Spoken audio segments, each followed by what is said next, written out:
Quelle légende! Elle est magnifique. Ça me donne la chair de poule. Exactement. Et chaque lancement ouvre une nouvelle histoire et vraiment, nous avons hâte de découvrir Ariane 6. Et maintenant, dans la régie, nous allons entendre les commentaires et le reste du programme. Nous sommes à 2 minutes et 16 secondes du lancement. Je pense que le moment est venu de regarder ce sur quoi on doit se concentrer. À 6 secondes du lancement, on verra le bras cryogénique qui va se rétracter, puisqu'il y a bien sûr un niveau de froid très important alors que le climat est chaud. Le moteur va s'allumer, il faudra vérifier qu'il fonctionne bien avant d'allumer les boosters.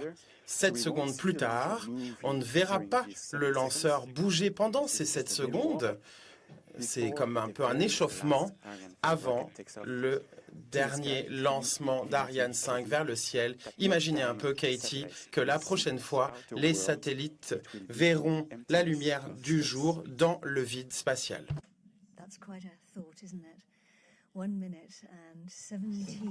C'est incroyable. 1 minute et 17 secondes maintenant. Attention pour moins 1 minute. Enjoy the show.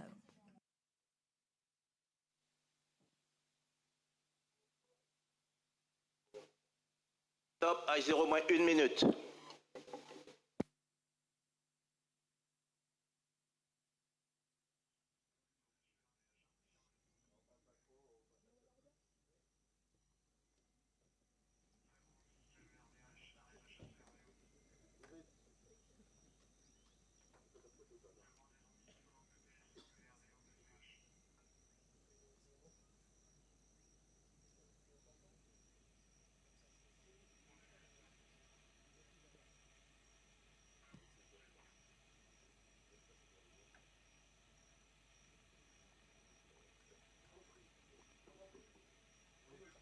À tous de DDO, attention pour le décompte final. 10, 9, 8, 7, 6, 5, 4, 3, 2, unité. Top, allumage moteur Vulcain.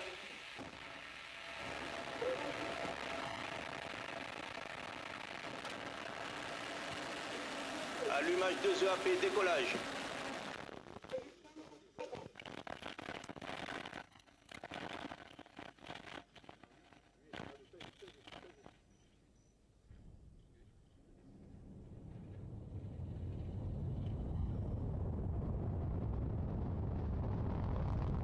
Propulsion nominale.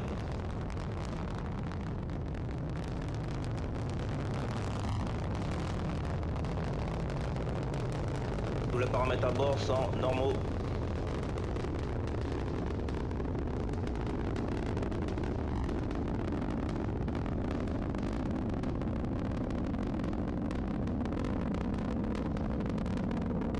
Propulsion nominale.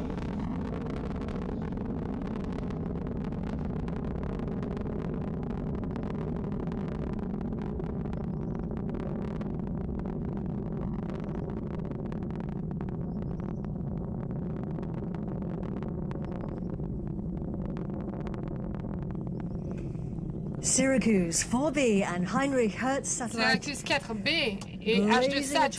Vous pouvez apercevoir leur traînée dans le ciel de l'équateur à bord de l'Ariane 5, la toute dernière. C'est très impressionnant. Et on est à 11 km du pas de tir et on ressent encore les vibrations de manière retardée. C'est incroyable. On ne s'en lasse jamais et on a une très belle vue sur le lanceur. Le DDO nous déclare que la trajectoire est nominale. Tout se déroule parfaitement bien. 1 minute et 56 secondes après le lancement. Incroyable vue d'Ariane 5. On a une très bonne vue. Je suis sûr qu'on va voir la séparation des boosters. La propulsion fonctionne parfaitement, nominalement, comme on le dit dans le jargon spatial. Et là, on va voir la séparation des boosters. And we have confirmation from the range Nous operations avons la manager. confirmation du directeur des opérations. Those two C'est absolument boosters on the incroyable. right and the left, Nous voyons les deux jettisoned, boosters à droite et à gauche qui viennent d'être largués. the Vulcan engine. Nous voyons le moteur Vulcain au milieu. Ils fournissent 90% de la poussée totale. Ils ont été largués. Ils pèsent chacun 240 tonnes. Le lanceur au sol était de 771 tonnes. Need them anymore. We're shedding weight. Et nous n'en avons plus besoin. Nous nous séparons de ce poids. Tout est totalement nominal. La prochaine étape, c'est la séparation de la coiffe. Coming up in about 10 seconds. Ce sera dans une dizaine de secondes. Screen now. On peut voir Trajectory à on the l'écran left-hand la side is the trajectoire. planned route for the vehicle. On voit la trajectoire prévue pour le véhicule. On voit la séparation de la coiffe. On voit à quoi cela ressemble. We have confirmation there of separation of the fairing. Nous venons d'entendre la confirmation du DDO. Nous n'avons plus besoin de cette coiffe, donc, Raphaël. Oui, tout à fait.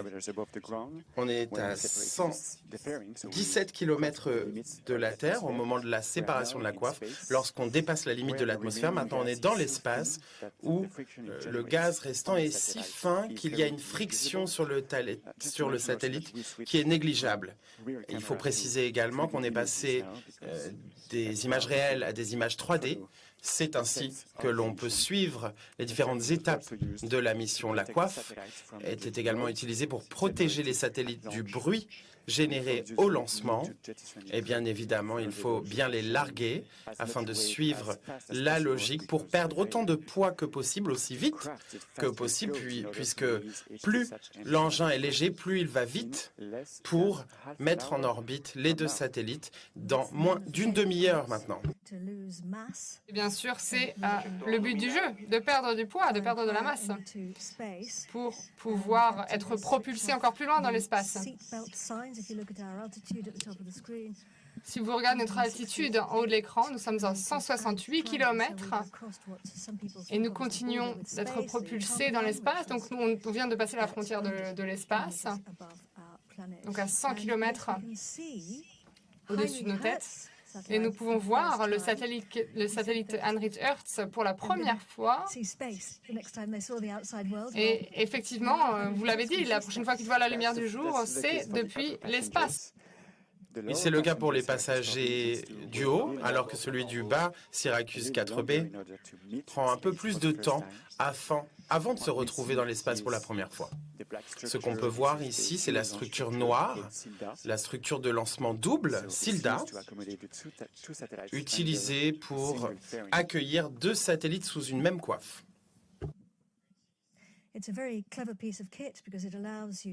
vraiment une pièce de technologie très intelligente parce qu'elle permet de lancer deux satellites.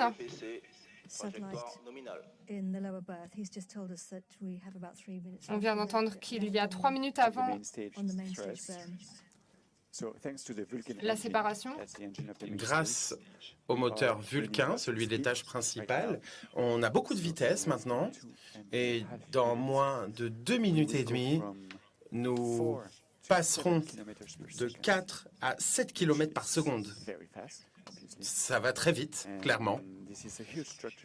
Et c'est une structure massive, 30 mètres de haut, remplie avec environ 160 tonnes de carburant cryogénique, un avec 2 réservoirs, un pour l'oxygène liquide et un pour l'hydrogène liquide. Il ne faut pas le toucher parce que c'est extrêmement froid, plusieurs centaines de degrés en dessous de zéro.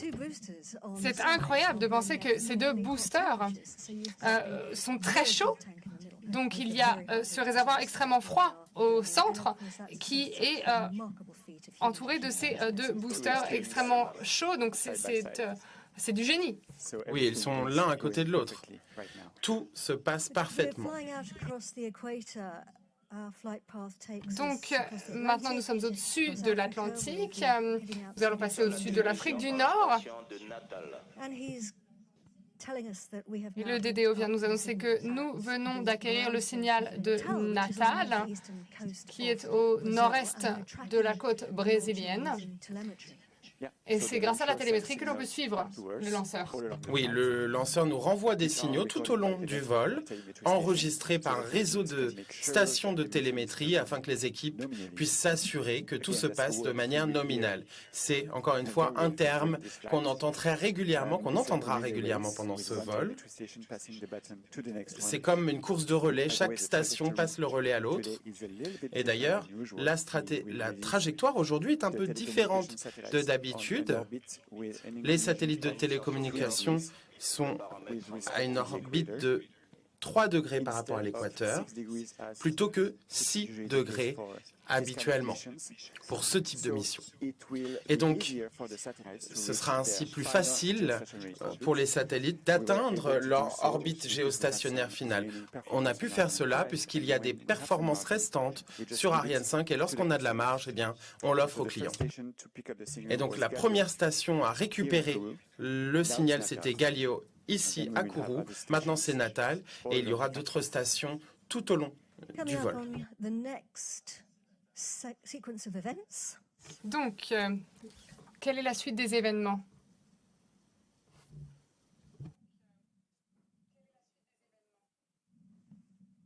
Séparation de l'étage principal cryotechnique.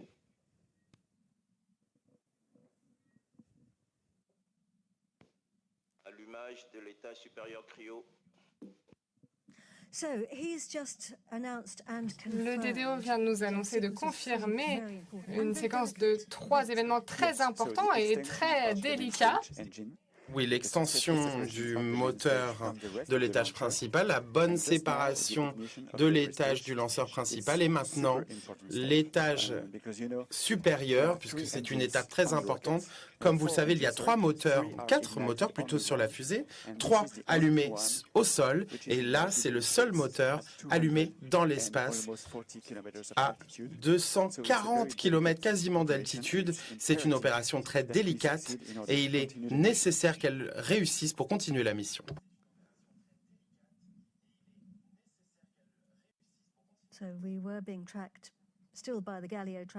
Donc, nous recevions toujours le signal de la station de suivi Galileo et du CSG, du Centre spatial guyanais. Donc maintenant, nous sommes vraiment dans la phase supérieure du vol. Donc l'étape suivante, l'étage supérieur vient de prendre le contrôle. Et il s'agit vraiment d'une pièce de technologie très intelligente qui a une tâche très importante. Transporter les satellites vers leur orbite de transfert où ils seront relâchés. Et il faut bien sûr faire cela de manière très précise avec une trajectoire très précise. La bonne nouvelle, c'est que tout se passe très bien.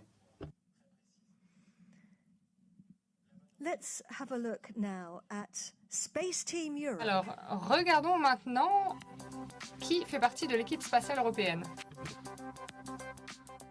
Donc, je suis chef de mission et je coordonne donc toutes les opérations entre les clients satellites, la base et les opérations de préparation du lanceur. Donc, ceci dès l'arrivée des satellites en Guyane jusqu'à leur livraison dans l'espace. Donc moi, je suis technicien fluide au sein de CGX Space.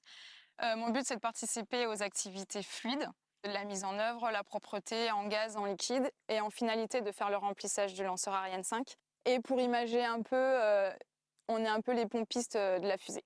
Voilà. Je suis chargé de campagne mécanique générale en charge de la table de lancement Ariane 5, qui est la table sur laquelle est posé le lanceur pour son transfert et le décollage. Dans un premier temps, nous mettons en configuration la table pour permettre l'assemblage du lanceur et les charges utiles. Après le transfert en zone de lancement, nous réalisons la mise en configuration de la table pour permettre les connexions nécessaires à la chronologie finale de lancement. Donc l'ingénieur météo au Centre spatial guyanais, il va tout d'abord réaliser des prévisions pour toutes les activités pour lesquelles la météo a un impact. Par exemple, les transferts satellites ou lanceurs. Pour les lancements, l'ingénieur météo va surveiller les conditions pour établir les critères pour le décollage. Donc ça va porter sur du risque de foudre et les conditions de vent à la fois en altitude et près de la surface. Je suis autorité technique de l'étage principal d'Ariane 5. J'ai suivi son intégration au Muro. Aujourd'hui, je suis son intégration en Guyane sur le lanceur. Et pendant la chronologie finale, je m'assurerai du bon remplissage des réservoirs jusqu'au décollage. Aujourd'hui, si je travaille dans le spatial, c'est pour relever le défi d'un professeur qui me disait que c'était impossible, c'était un rêve inatteignable. J'ai relevé le défi.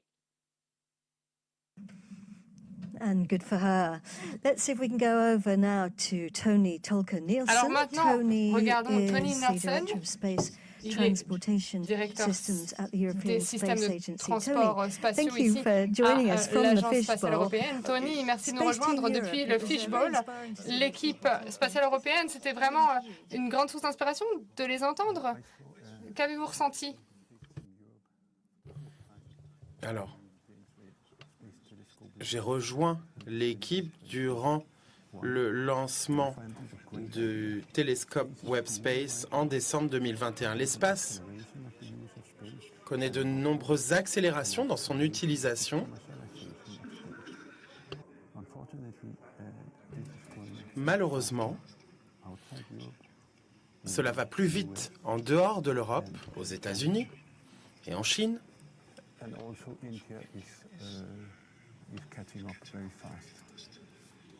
Et l'Inde se rattrape très vite également. L'économie spatiale a explosé et va exploser dans les décennies à venir. Et il ne faut pas être en retard, comme on a pu l'être dans l'économie de l'Internet il y a 20 ans. On doit se reprendre et accélérer l'utilisation de l'espace en Europe. Et les différents acteurs, que ce soit les utilisateurs, l'industrie spatiale et les autorités qui financent ces activités doivent se renforcer et se réunir autour d'une vision commune. Merci beaucoup, Tony. Merci de nous parler depuis le Fishbowl. Merci beaucoup. Alors, Ariane 6, la petite dernière, un produit de l'expertise spatiale européenne. Raphaël et moi-même avons hâte de visiter le pas de tir d'Ariane 6. The Ariane 6 launch zone consists of a range of facilities and connections. Once the rocket is integrated with its pad, it becomes one whole system. This ensemble of buildings is the launch pad itself, and from one side to the other, it's 200 meters wide. That's about the size of 2 football fields. And this is the mobile gantry. It is as tall as the Statue of Liberty and slightly heavier than the Eiffel Tower.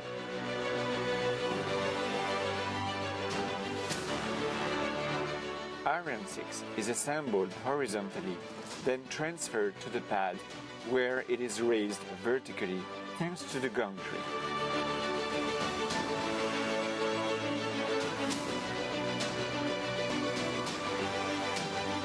The fairing with the satellites inside is hoisted and connected to the top.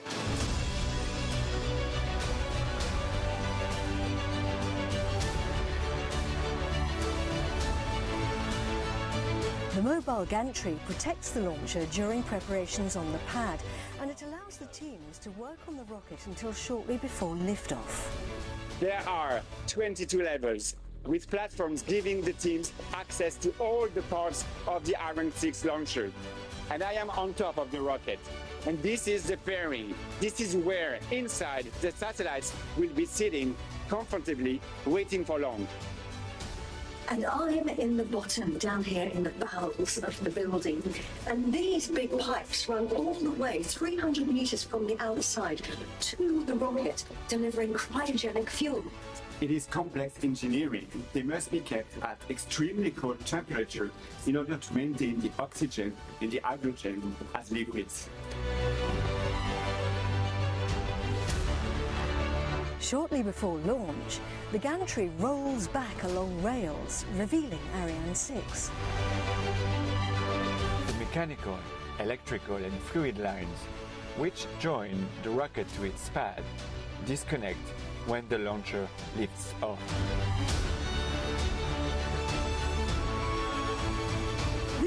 is a giant exhaust pipe, and during the launch, all the fiery plumes will be coming out of there. And for Ariane 6, we have added the very special deflector. It's used to divide the flames in two parts, and inside here is going to be 3,000 degrees during the launch. So you better not be on this pad during liftoff. Another important player is the water tower. As the rocket lifts off, water deluges the pad to reduce vibrations on our precious passengers inside. We are 6 meters underneath the pad with the rocket sitting right on top of it. And the water comes from the water tower through these massive pipes and then up onto the cable. And the water is drawn from a dedicated lake. And once it's used, it's carefully treated in order to protect the wide variety of animals and plants and released back into nature.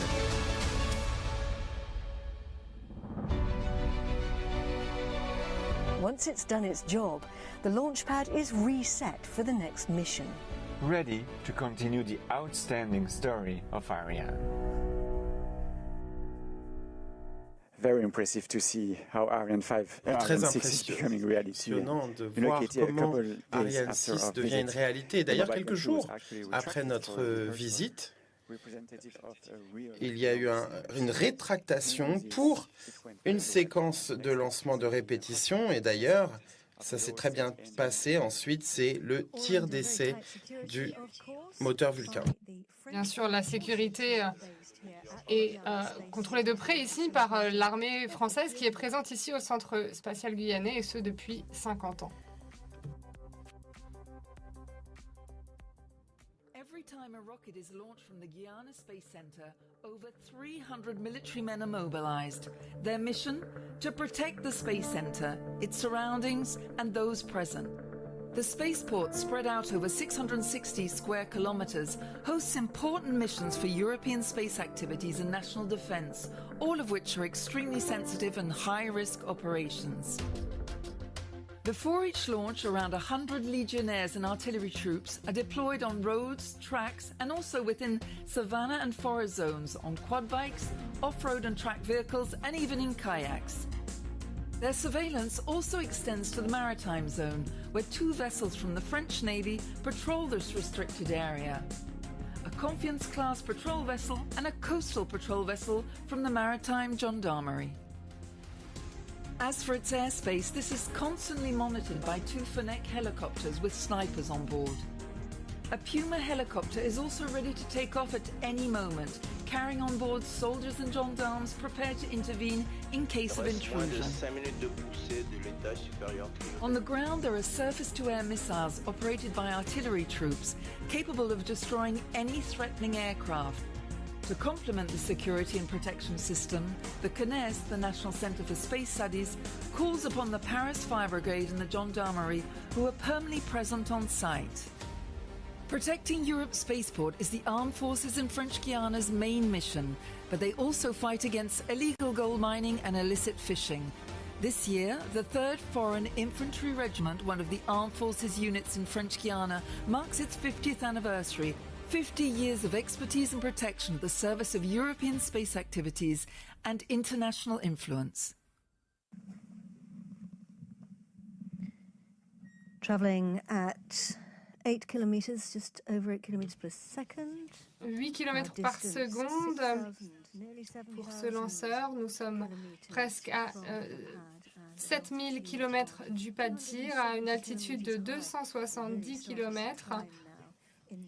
Nous commençons à vraiment être haut dans l'espace, et il y a des personnes qui travaillent partout à travers l'Europe dans l'industrie spatiale. Ils sont représentés par une organisation, les villes d'Ariane. Less than an hour from Paris lies the historical birthplace of European rocket, Vernon. This charming little town on the outskirts of Normandy, with just over 24,000 inhabitants, is known not only for its quality of life or its old mill, but also for 60 years of innovation and space exploration. This year, the city of Vernon, with its sights set more than ever on space, has been chosen to preside over the Community of Ariane Cities, CVA. Established in 1998, the CVA aims to strengthen cooperation amongst its various space partners, inform citizens about space activities in Europe, and contribute to the training of future professionals in the space field. À travers cette présidence, Vernon mettra évidemment l'espace et tous les acteurs de la filière du spatial et de l'aéronautique au cœur du débat, avec des objectifs très simples, comme la valorisation de la dimension spatiale de notre territoire, valoriser également le campus de l'espace, site qui est le berceau de notre histoire aéronautique vernonnaise. Valoriser aussi le savoir-faire et la haute technologie des entreprises du territoire. En somme, valoriser l'attractivité de Vernon. European space exploration has been part of this city's DNA for half a century. It is in the Ariane Group factory in Vernon that the new engines of Ariane 6 are currently being designed, as are all the engines in previous Ariane launches. Ariane Group et la ville ont un lien indéfectible depuis des dizaines et des dizaines d'années. Le site de Vernon est d'une grande importance, une importance stratégique pour l'accès à l'espace. En 1946, 50 ingénieurs allemands spécialistes des missiles V2 arrivent à Vernon et contribuent à créer le LRBA, qui se spécialisera par la suite dans la conception, la fabrication et les essais des moteurs fusées. En 1971, l'activité moteur-fusée du LRBA est intégrée à la Société européenne de propulsion pour devenir par la suite Ariane Group. Véronique, Vesta, Vexin, Valois, Viking, Vulcain et Vinci sont autant de noms dont le V rappelle qu'ils sont nés à Vernon. A summer university for Ariane cities, an event dedicated to Ariane 5's last flight, and even a space-themed fireworks display. Throughout the year, the city of Vernon is organizing a rich program of events inspired by the colors of the community of Ariane cities. I love how he listed the name of all the engines beginning with the V. And during that film, we had confirmation that the sphere of the tracking station. Nous avons eu la confirmation que nous venons d'acquérir le signal de Malindi, donc sur la côte est africaine. Ce sont eux maintenant qui suivent les événements. À 24 minutes et 16 secondes depuis le lancement. Raphaël, maintenant, le moteur va bientôt s'éteindre. Oui, afin de préparer la séparation du premier satellite H2Sat, il est important de le faire à temps et de manière très précise, puisque c'est vraiment ce qui va déterminer le temps de vie du satellite dans l'espace. Ariane est très connue pour la précision de son injection, et d'ailleurs on a pu le voir avec le télescope James Webb il y a un an, et également pour JUICE au mois d'avril. Ariane 5 est si précise qu'elle peut augmenter significativement le cycle de vie de ces engins dans l'espace. Extinction de l'étage supérieur cryotechnique. Le DDO a confirmé que ça s'était éteint de manière réussie, donc l'étage supérieur. D'orientation au profit de Heinrich Hertz Satellite. Il vient d'annoncer le début des manœuvres d'orientation pour H2Sat.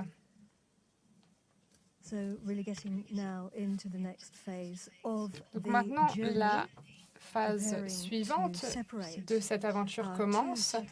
Nous préparons la séparation des deux satellites du lanceur.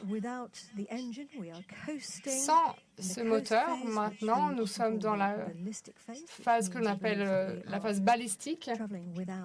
On est vraiment propulsé dans l'espace et dans les 5 minutes à venir, on va quasiment tripler l'altitude en passant de 600-700 km à plus de 1300 km, là où le satellite sera relâché. Et la trajectoire aujourd'hui est légèrement différente, n'est-ce pas? Oui, comme je l'ai dit, on cible une inclinaison un petit peu moindre que d'habitude, et c'est une bonne chose, puisqu'ainsi les satellites utiliseront moins de carburant afin de rejoindre l'orbite géostationnaire autour de l'équateur. Et les personnes en charge de toutes ces opérations sont dans des centres de télémétrie, juste en dessous du centre de contrôle. C'est ce qu'on appelle le CVI ici, le CVI, donc le contrôle visuel en direct. Alors l'équipe reçoit les données des stations de suivi, il vérifie le statut du lanceur en temps réel, notamment concernant la propulsion, le guidage et la trajectoire. La plupart de ces données ne sont pas analysées en temps réel, cela se fait hors ligne par des équipes dédiées durant les journées et semaines suivant le lancement. C'est pourquoi on améliore constamment nos connaissances sur le lanceur. Et je veux vous rappeler que le taux de succès d'Ariane 5 est de 98%. Excellent taux de réussite, de lancement réussi. Alors maintenant, nous voyons à l'écran les manœuvres. Il y a beaucoup de travail avant qu'elles atteignent leur orbite finale qui se trouve à 36 000 km au-dessus de la Terre. C'est ce qu'on appelle donc l'orbite géostationnaire. Pour pouvoir atteindre cette orbite, il faut les lancer correctement au bon endroit et à la bonne orientation dans l'espace. Oui, et d'ailleurs, chaque satellite a ses propres exigences selon des conditions spécifiques pour être relâché dans l'espace. Pour le satellite Heinrich Hertz, il faut relâcher l'engin afin qu'il y ait une légère rotation sur lui-même à une vitesse de 2 degrés par seconde. Un peu comme un foyer. D'ailleurs, on peut le voir sur l'animation. Il nous déclare que la phase balistique se passe correctement. Tout à fait. Donc, il y a une petite rotation du satellite et ils font également des manœuvres d'orientation afin de le diriger à 90 degrés par rapport au Soleil. C'est également une demande spécifique habituellement pour distribuer la chaleur de manière égale dans toutes les parties du satellite. Ariane 5 a vraiment un palmarès irréprochable. Oui, en 27 ans d'opération, 239 satellites mis en orbite, avec une amélioration continue de ses performances. Et je peux vous faire un petit questionnaire, un quiz? Quelle a été l'Ariane 5 la plus rapide? Je ne sais pas, mais je crois que vous allez me le dire. C'était pour la mission Mercury Bepi-Colombo en octobre 2018, quasiment 11 km par seconde. Incroyable, 11 km par seconde.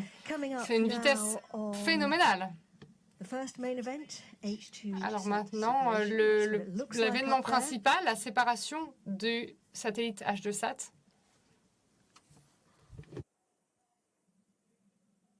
Séparation Heinrich Hertz satellite confirmée. And we have separation of Heinrich Hertz satellite. Séparation du satellite Heinrich Hertz. Le premier satellite a commencé son odyssée dans l'espace. Il va atteindre son orbite à 36 000 km au-dessus de nos têtes. Mais notre deuxième passager est toujours à bord. On ne peut toujours pas le voir pour l'instant?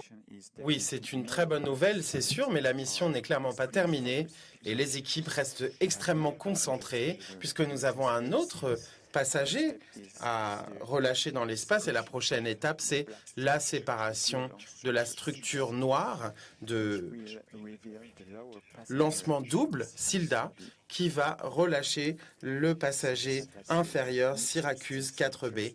Le satellite rencontrera l'espace pour la première fois d'ici à quelques minutes et il doit être relâché de manière très spécifique également.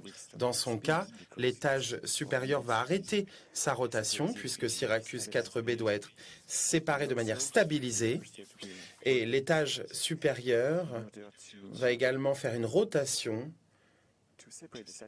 afin de séparer le satellite dans la direction du Soleil cette fois, en étant directement pointé vers les étoiles. Et maintenant, donc cette phase importante de largage de la structure SILDA pour que l'on puisse voir Syracuse B, 4B à l'intérieur. Et nous pouvons voir également comment il est adapté à cette structure. Il est en position basse. D'ici quelques secondes maintenant. Moving very carefully and very, very Ces opérations sont slowly très away. méticuleuses et très lentes.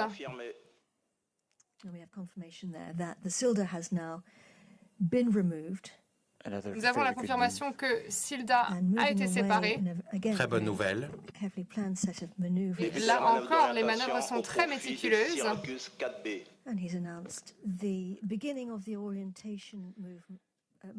Il vient d'annoncer le début des manœuvres pour Syracuse 4B.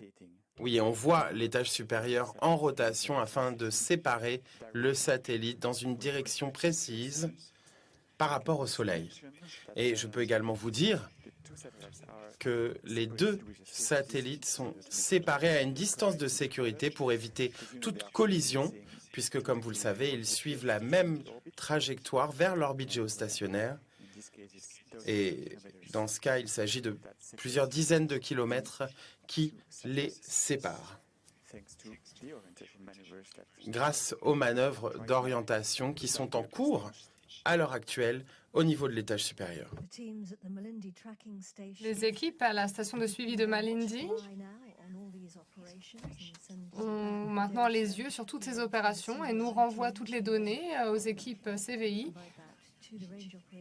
qui les fournissent ensuite au directeur des opérations, Raymond Boyce.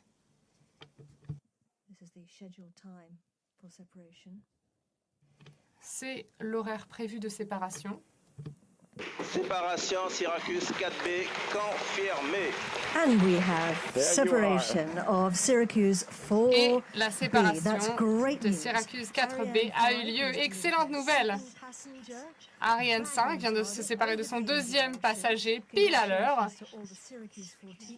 Félicitations aux équipes Syracuse 4B et aux équipes H2SAT. Toutes les équipes au sol maintenant, dans les deux centres de contrôle, ont terminé leur première phase d'opération. Des visages radieux ici dans la salle. Félicitations à toutes les équipes. Bien sûr, là, on voit un petit passager assez amusant dans la salle de contrôle. Avec de belles lunettes. Que d'émotions. C'est très émouvant parce que, bien sûr, Ariane 5 a une carrière exceptionnelle, irréprochable. Et les équipes sont ravies, bien sûr. Pour certains, le travail touche à sa fin, mais pour d'autres, ça n'est que le début. Oui, puisque les satellites doivent maintenant rejoindre leur orbite finale. Et souvent, on me demande pourquoi un lancement peut créer tant d'émotions. Mais honnêtement, lorsque l'on voit sur le papier ce produit du génie humain au sol et qu'on pense que d'ici à 30 minutes, il atteint l'espace, lorsque l'on voit ça, on comprend et on le ressent. C'est vraiment difficile à dire, à décrire avec des mots. Mais là, on peut voir toutes les équipes également qui se connaissent depuis des années. Ils travaillent ensemble depuis des années.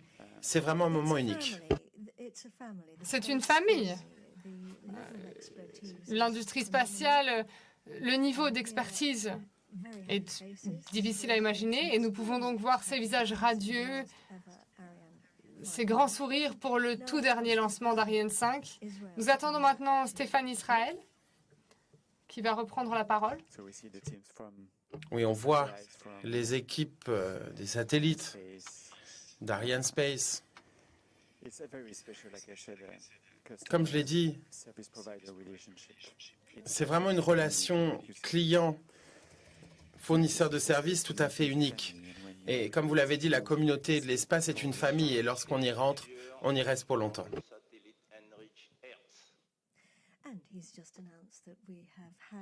Et le DDO vient nous annoncer que nous avons reçu le signal d'Heinrich Hertz.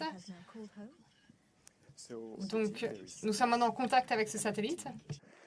Oui, on voit les équipes. Donc, une autre équipe a acquis le signal du satellite et fait les manœuvres nécessaires afin qu'il se retrouve dans la bonne orbite, en bonne position.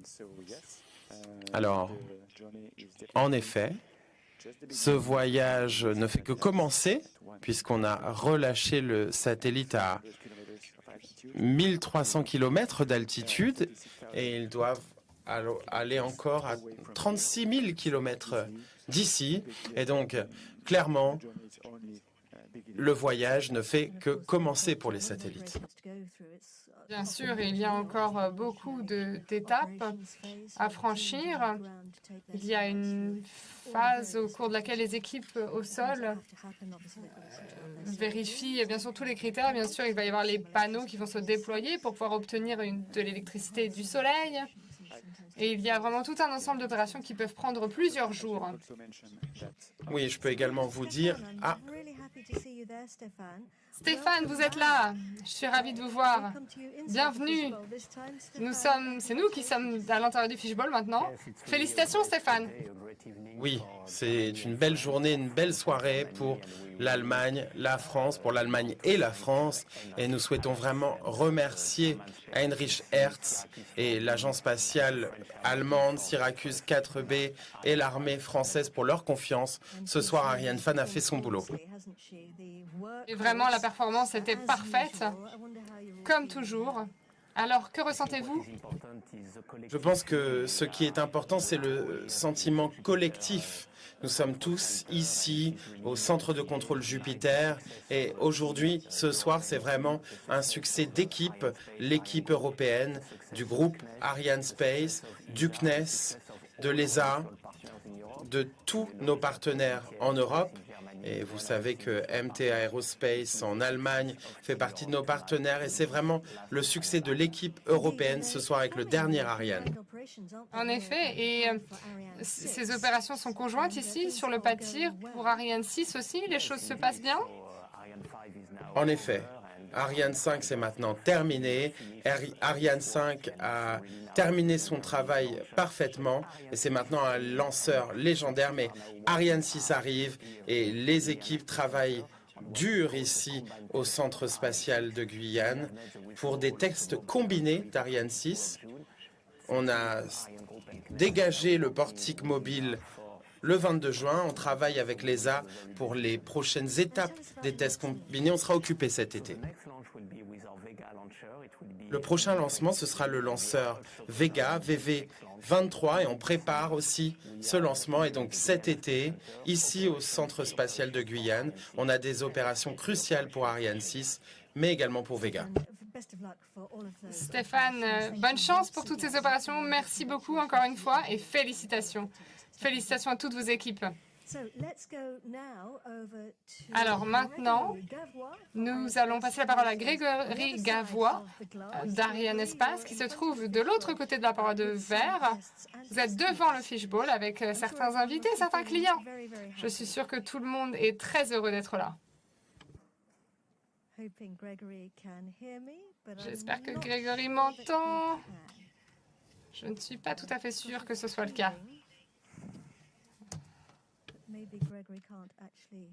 J'ai l'impression que Grégory ne m'entend pas.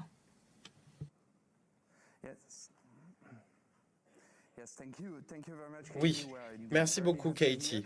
En effet, nous sommes très heureux ici. Je suis avec le représentant des fabricants et opérateurs des satellites lancés par Ariane 5 aujourd'hui. Bonjour messieurs, monsieur Greif et monsieur Schneider. Peter Greif, vous êtes directeur au centre spatial allemand. C'est votre première fois à Kourou. Comment vous sentez-vous et pouvez-vous expliquer les prochaines étapes à venir pour le satellite avant qu'il soit opéré par vos équipes? Merci. C'est très enthousiasmant. Je suis ravi de voir ce qui se fait ici. C'est vraiment incroyable. Félicitations pour ce lancement et merci beaucoup à toutes les équipes, tous les pays qui ont aidé à intégrer notre satellite et à le lancer sur orbite de transfert. D'ailleurs, ils font un travail pionnier pour nous, puisque cela nous offre une plateforme de recherche pour des instituts en Allemagne et pour l'industrie allemande. Et donc, nous avons hâte d'utiliser ces systèmes dans les jours à venir en orbite géostationnaire et je sais que nos équipes sur le terrain travaillent sans relâche, sont très occupées pour rendre cela possible dans les jours à venir. Alors, merci encore à Ariane 5 pour ce lancement absolument parfait. Cette dernière mission d'Ariane 5 est terminée, mais pour nous, ça ne fait que commencer. Ça ne fait que commencer, en effet. Merci beaucoup. Et en parlant de l'industrie européenne et allemande, vous êtes directeur des programmes de l'entreprise qui a aidé à concevoir le satellite Heinrich Hertz. Et d'ailleurs, il y a une aventure incroyable industrielle à Kourou. Pourriez-vous nous dire ce que vos équipes ont fait depuis plusieurs mois pour rendre possible ce programme? Eh bien, tout d'abord, je souhaite remercier Ariane Espace pour ce magnifique lancement. Tout était nominal et ça a vraiment été un plaisir. Et durant ces dernières semaines, comme vous me l'avez demandé, nous étions ici à Kourou après avoir fini la campagne de test et on travaillait ensemble avec Ariane Espace et avec les équipes. On avait des réunions tous les jours, très professionnelles et très chaleureuses. J'ai passé un très bon moment ici. Je veux remercier les équipes. Ça a été un vrai plaisir. Et je suis également très honoré de faire partie de ce dernier lancement Ariane 5. C'est une mission franco-allemande avec ces 2 satellites et c'est tout à fait unique pour moi. J'aimerais remercier les ministères allemands pour leur confiance, OHB, d'avoir conçu le satellite et je souhaite bien sûr remercier tous nos collègues d'OHB à la maison qui ont travaillé depuis plusieurs années avec passion et professionnalisme. Et bien évidemment, maintenant on est un peu à la mi-temps et on va opérer cet engin pendant 15 ans. Et je peux vous confirmer qu'on a acquis le signal. Génial, c'est une super nouvelle.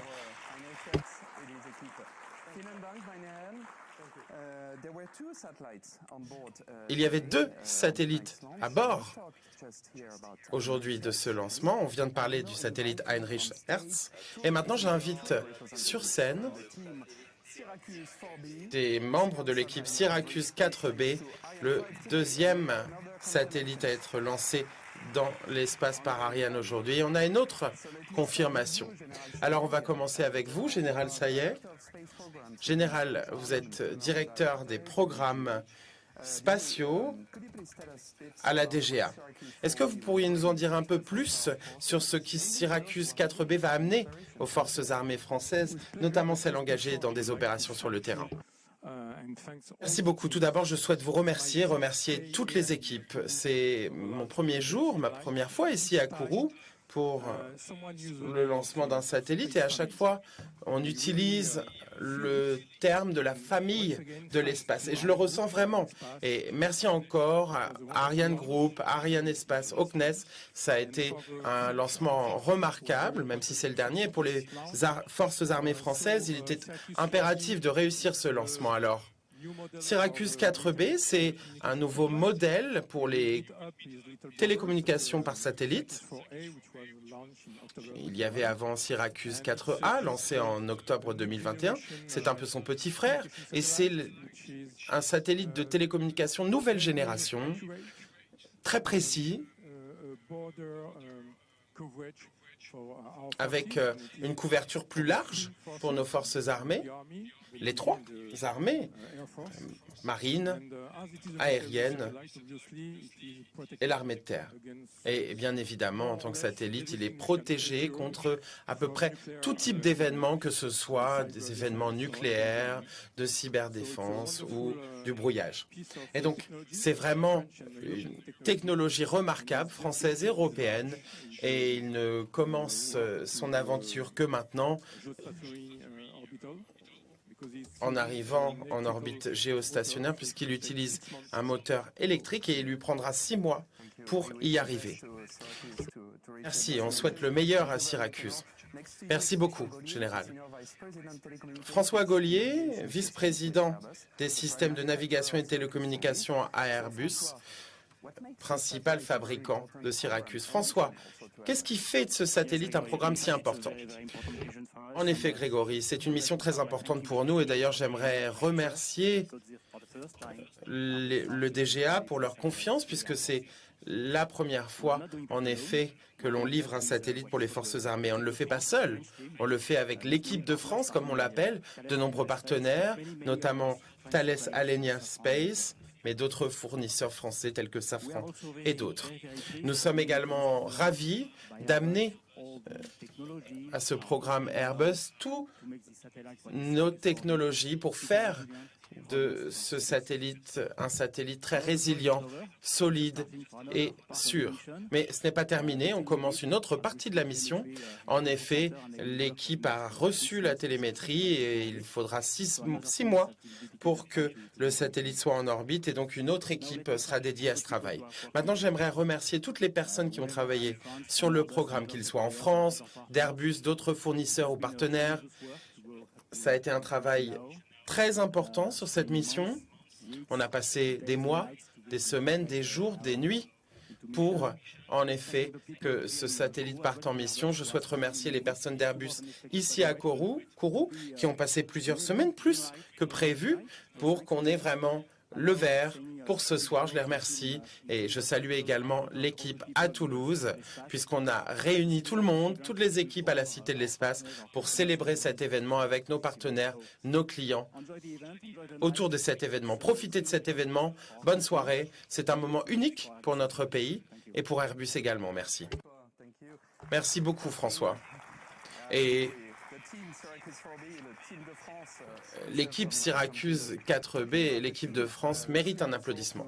Et en parlant de l'équipe, on va donner la parole à Jean-Baptiste Teinturier, directeur des télécommunications militaires à Thales Alenia Space. Syracuse, ce n'est pas un satellite qui commence aujourd'hui, c'est un programme plus large dans lequel Thales Alenia Space et Airbus a un rôle important. Est-ce que vous pourriez nous en dire un petit peu plus sur ce rôle, justement? En effet, Syracuse est un programme de télécommunication pour les forces armées françaises. Il a été conçu par Thales afin de connecter toutes les forces à tout moment, partout, et même dans les pires conditions. Et nous sommes très fiers d'avoir participé au programme Syracuse, et nous le faisons déjà depuis 40 ans. Nous avions commencé avec le premier programme Syracuse 1, et nous sommes maintenant à la 4e génération de Syracuse que nous fabriquons avec nos partenaires, les partenaires d'Airbus, nos partenaires chez Airbus. Et je dois dire que cette collaboration est de très bonne qualité avec Airbus. Et comme l'a dit François, je pense que nous formons une très bonne équipe française de l'espace. Et ce soir, j'aimerais également, comme vous l'avez tous les deux fait, remercier toutes les équipes et tout d'abord la DGA, les forces armées françaises qui ont lancé ce programme en 2016. J'aimerais également remercier le CNES qui a soutenu le programme durant de nombreuses années. Je souhaite également remercier les équipes qui ont travaillé ensemble, que ce soit chez Airbus ou Thales. Ça a été un programme long et difficile. Et bien évidemment, je souhaite remercier Ariane Espace pour ce magnifique lancement ce soir.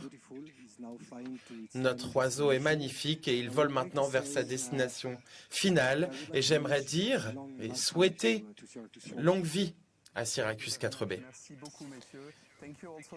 Merci beaucoup. Merci à toutes les équipes qui méritent un tonnerre d'applaudissements. Vous l'avez dit,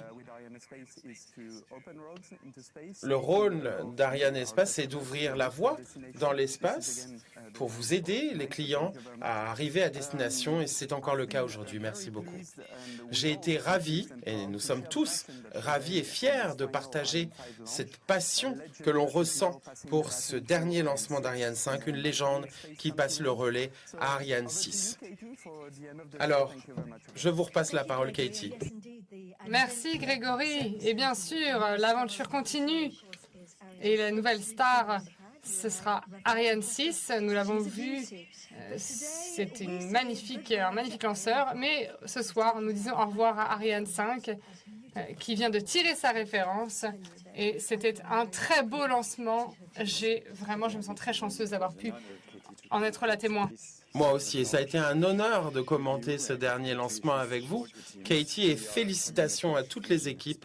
On tourne une page de l'histoire spatiale ce soir avec Ariane 5, notamment pour nous qui avons grandi avec cette fusée culte, mais nous sommes également très enthousiastes à l'idée d'ouvrir un nouveau chapitre avec Ariane 6, avec une nouvelle génération de scientifiques et passionnés de l'espace. Et ce sera maintenant la génération Ariane 6. Formidable, merci à tous. Et nous avons hâte de vous revoir pour le prochain lancement. Et à la prochaine fois avec Raphaël sur Road to Space.